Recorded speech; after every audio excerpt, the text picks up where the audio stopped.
6வது முறையாக நான் முதலமைச்சர் ஆகியிருப்பது உண்மைதான்.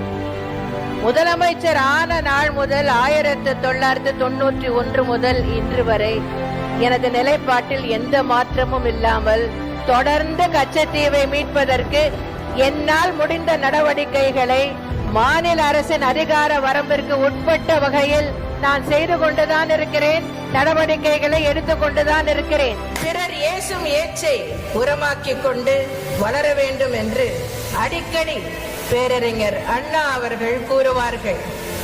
பேரறிஞர் அண்ணாவின் பொன்மொழிக்கேற்ப பிறர் ஏசும் ஏச்சை உரமாக்கிக் கொண்டு மக்கள் மீது அதிக அன்பும் அக்கறையும் மரியாதையும் கொண்ட இயக்கமாக விளக்கிக் கொண்டிருக்கிற ஒரே இயக்கம் நமது இதய தெய்வம் புரட்சி தலைவர் எம்ஜிஆர் அவர்கள் தோற்றுவித்த மாபெரும் இயக்கமாம் அனைத்து இந்திய அண்ணா திராவிட முன்னேற்ற